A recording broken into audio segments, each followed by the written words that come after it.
All right, I'm back again with some new releases. The links and timestamps for each of the books will be down in the description, as well as a link to sign up if you're an author and want to put your book in front of me. Never guarantees that you'll be featured, but it does up your chances of me knowing that your book is available. Anyway, let's go ahead and get into the picks for this week.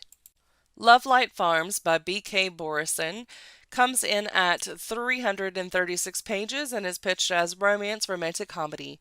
Two best friends fake a date to reach their holiday happily ever after in this romantic comedy in the Love Light series. A pasture of dead trees, a hostile takeover of the Santa barn by a family of raccoons, and shipments that have mysteriously gone missing. Love Light Farms is not a magical winter wonderland of Stella Bloom's dreams. In an effort to save the Christmas tree farm she's loved since she was a kid, Stella enters the contest with Instagram famous influencer Evelyn St. James. With the added publicity and the $100,000 cash prize, Stella might just be able to save the farm from its financial woes.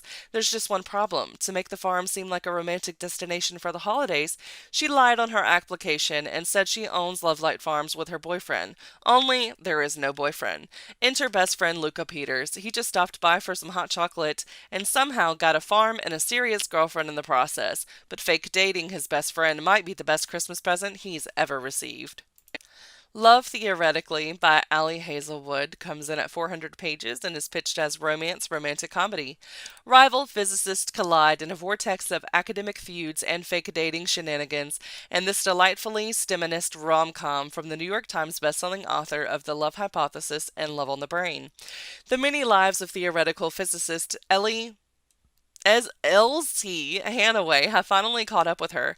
By day, she's an adjunct professor, toiling away at grading labs and teaching thermodynamics in the hopes of landing tenure. By other day, Elsie makes up for her non-existent paycheck by offering her services as a fake girlfriend, tapping into her expertly honed people-pleasing skills to embody whichever version of herself the client needs.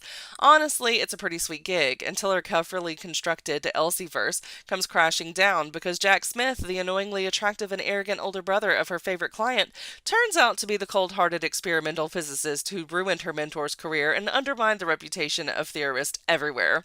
And he's the same Jack Smith who rules over the physics department at MIT, standing right between Elsie and her dream job. Elsie is prepared for an all-out war of scholarly sabotage, but those long penetrating looks, not having to be anything other than her true self when she's with him, will falling into an experimentalist's orbit finally tempt her to put her most guarded theories on love into practice? Much Ado About Nada comes in at 320 pages. This is written by Uzma Jalaluddin, and this is pitched as fiction romance multicultural. A delightful new contemporary romance by Uzma, author of Ayesha at Last. Nada Sayed is stuck. On the cusp of 30, she's still living at home with her brothers and parents in the Golden Crescent neighborhood of Toronto, resolutely ignoring her mother's unsubtle pleas to get married already. And while Nada has a good job as an engineer, it's a far cry from realizing her dreams for her tech baby. Ask Appa, the app that launched with a whimper instead of a bang because of the double crossing of he who must not be named. Something needs to change, but the past is holding on to Nada too tightly to let her move forward. One thing Nada is excited about is her friend Halima's recent engagement. Halima insists they meet, and what better opportunity than the massive Muslim conference in downtown Toronto run by her fiance Zayn's family? And did Halima mention Zayn's handsome brother, Baz? What Halima doesn't know is that Nada and Baz have crossed paths many times before, from when Nada bullied Baz when he was a scrawny kid to the times they met accidentally on purpose at the campus library. At the conference, secrets from the past come hurtling as Nada complicating everything even further and bringing a moment of reckoning. Can Nada truly say goodbye to what once was, or should she hold tight to her dreams? Same Time Next Summer comes in at 320 pages and is written by Annabee Monaghan, and this is pitched as romance contemporary. The ultimate summer nostalgia read about an engaged woman who comes face to face with her first love, who she hasn't seen in 14 years, but who she spent every summer with from the age of 5 to 17, when he broke her heart, calling into question everything she thought she knew about their love story and herself. Beach rules. Do take long walks on the sand. Do put an umbrella in every cocktail. Do not run into your first love. Sam's life is on track. She has the perfect doctor fiance, Jack. His strict routines are a good thing, really. A great job in Manhattan, unless they fire her, and is about to tour a wedding venue near her family's Long Island beach house. Everything should go to plan. Yet, the minute she arrives, Sam senses something is off. Wyatt is here. Her Wyatt. But there's no reason for a 30-year-old engaged woman to feel panicked around a guy who broke her heart when she was 17, right?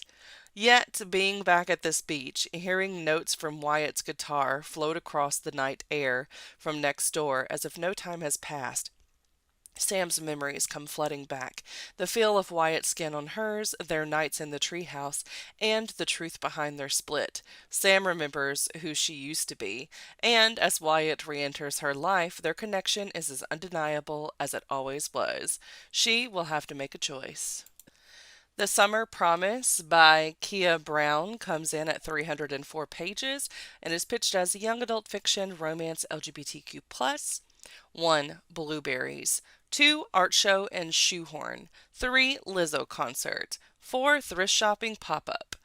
5. Skinny dipping at the lake house. 6. Amusement park day. 7. Drew Barry marathon. 8. Paintball day. Oh, and 9. Fall out of love with Haley. Andrea Williams has got this.